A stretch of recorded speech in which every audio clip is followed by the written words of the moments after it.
Did Neanderthals have grandparents? It seems like a simple question, but the answer tells us a lot.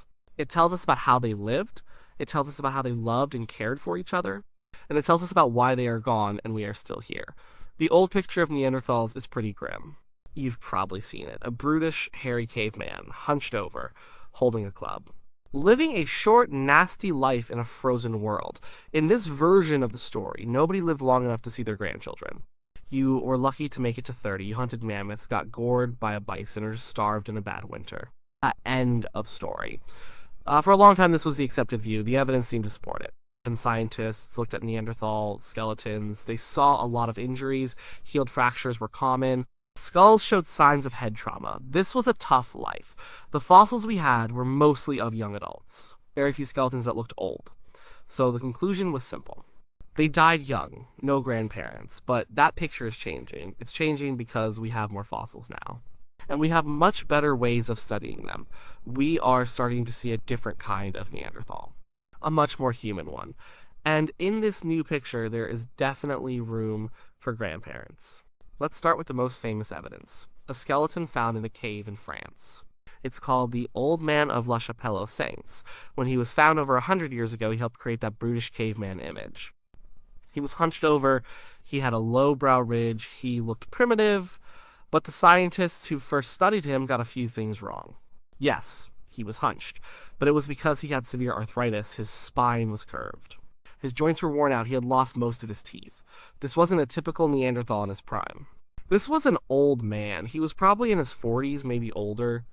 For the Ice Age, that was old. Think about what his life was like. He couldn't chew his food properly. He probably needed someone to prepare it for him, mashing it up. His arthritis would have made it hard to hunt or even walk long distances. He was slow. He was weak. He couldn't have survived on his own, but he did survive. He lived for years with these problems.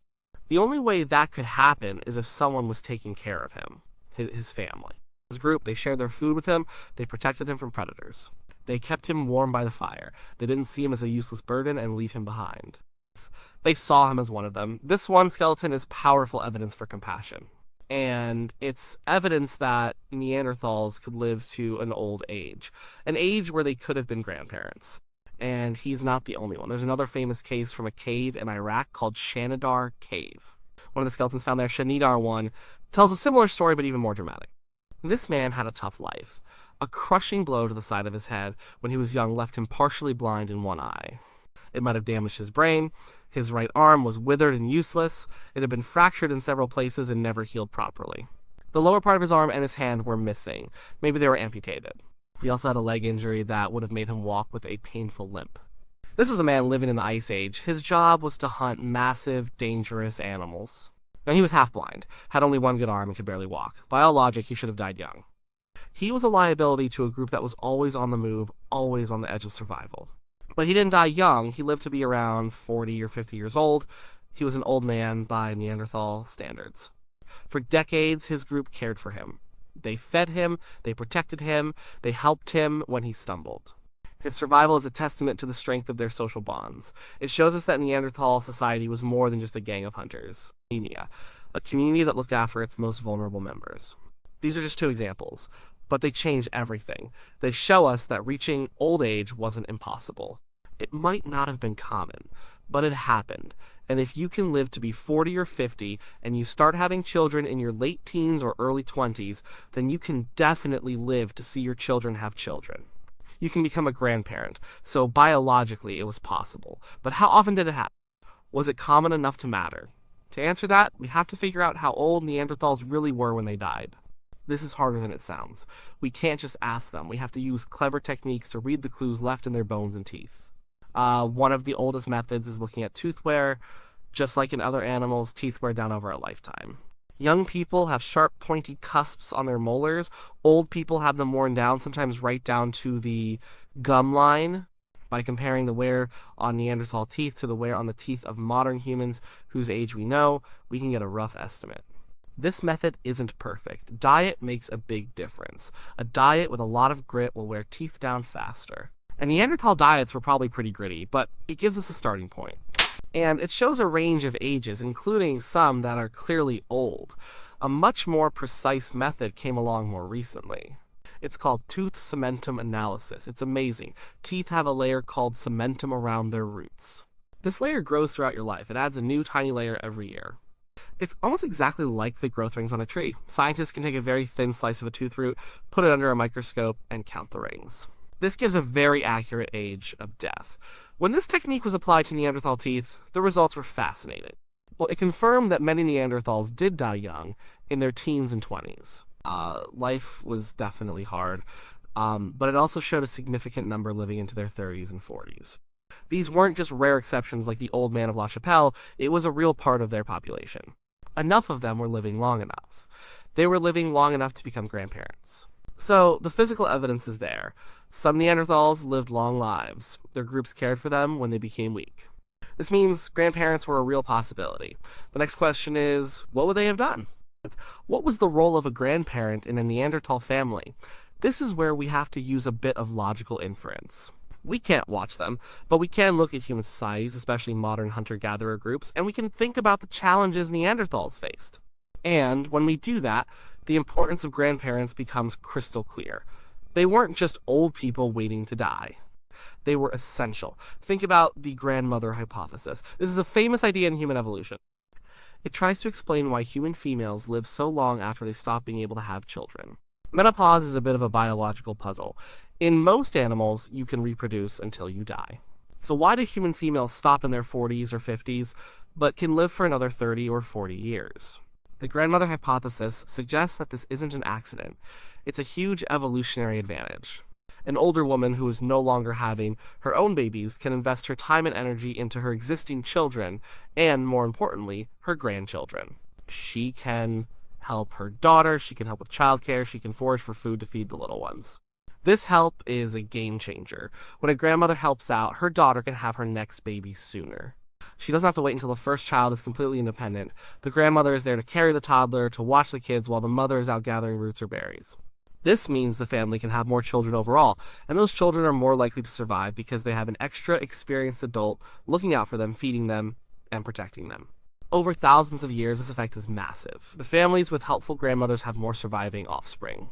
Their genes get passed on. The genes for a longer lifespan after menopause spread through the population.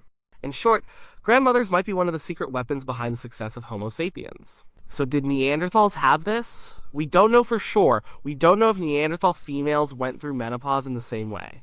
But the logic still holds. Any older individual, male or female, who is past their prime hunting years could contribute in other ways.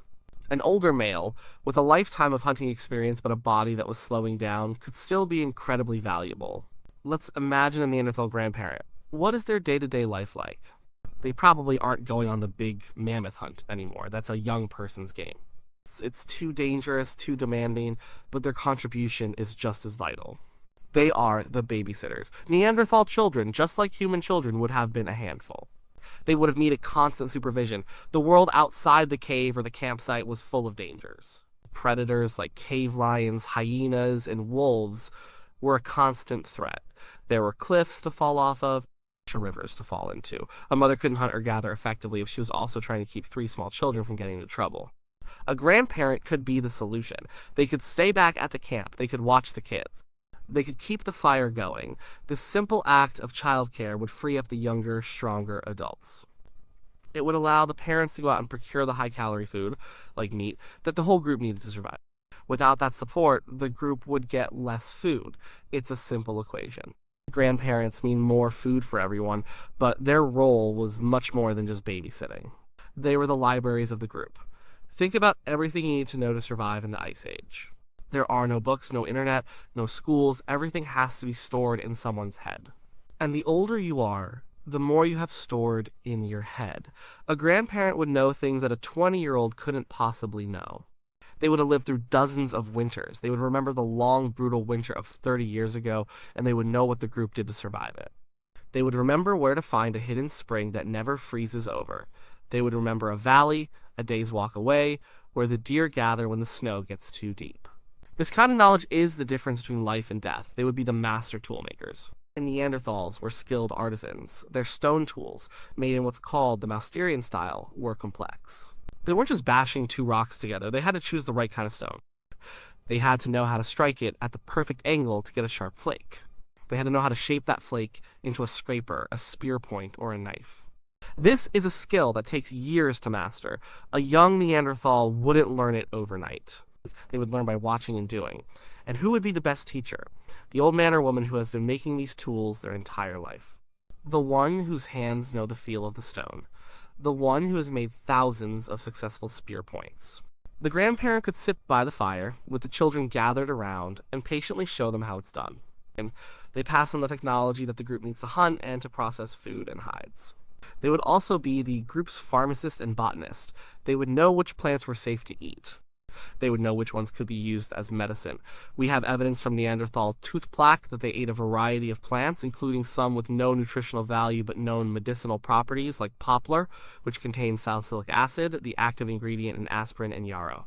How did they know this? Someone had to teach them.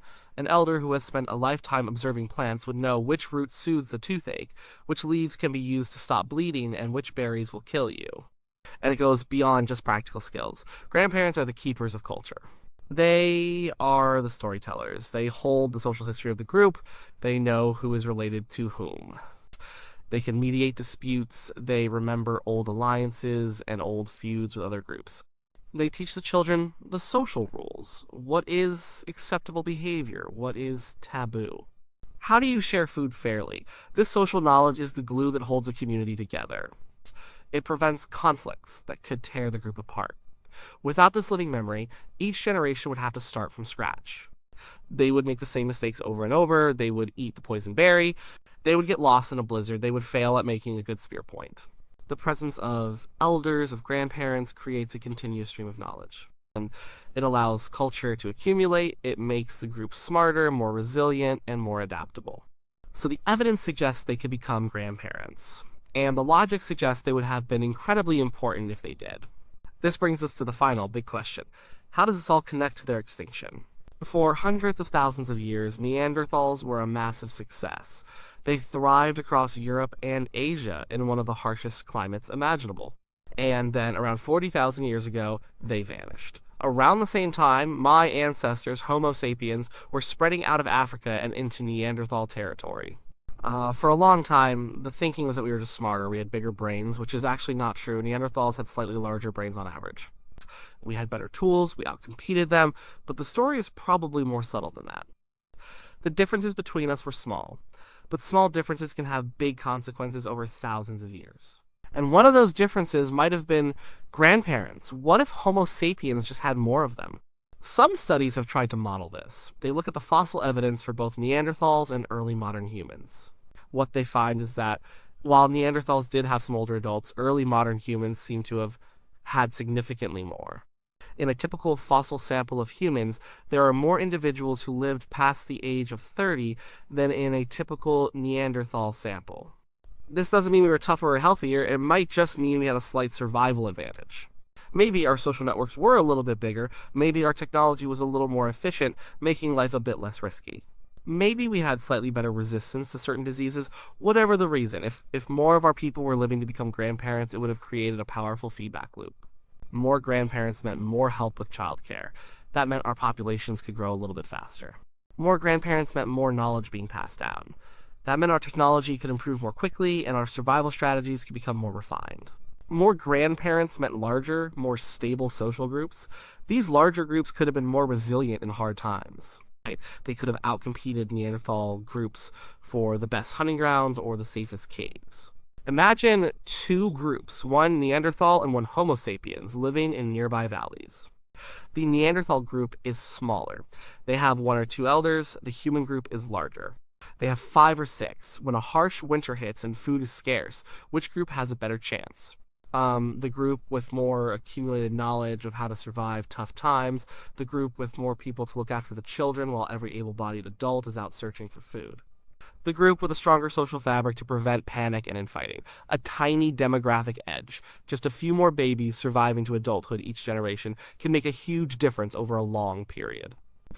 It could have been a slow, quiet replacement. Not a violent war, but a gradual process where the human population grew and the Neanderthal population slowly dwindled.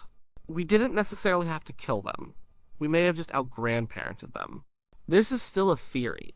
The evidence is not conclusive, but it paints a much more complex and human picture of what happened.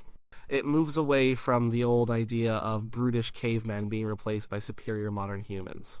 It suggests that the key to our success wasn't just a bigger brain or a sharper spear. It was our social structure. It was our ability to cooperate across generations. It was our grandmothers and grandfathers. The fact that Neanderthals had them at all shows how similar to us they were. They cared for their old and their sick. They had compassion. They passed down knowledge. They had culture. They weren't the grunting subhumans of old cartoons. They were a different kind of human living a challenging life and doing their best to survive, to raise their children, and to grow old. The question of Neanderthal grandparents forces us to look at them not as monsters or evolutionary failures, but as people. We see the old man of La Chapelle not as a beast, but as someone's father, maybe someone's grandfather, huddled by the fire, his joints aching, while his family made sure he had food and was safe. We see Shanidar 1 not as a crippled freak, but as a respected elder, a man who survived incredible hardship because his people loved him.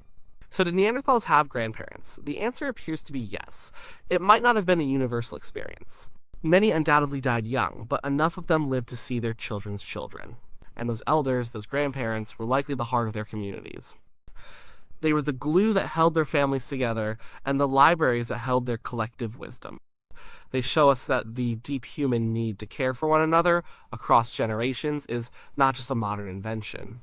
It is an ancient bond that stretches far back into our shared evolutionary past. Their world had grandparents, and that makes their world and them feel much closer to our own.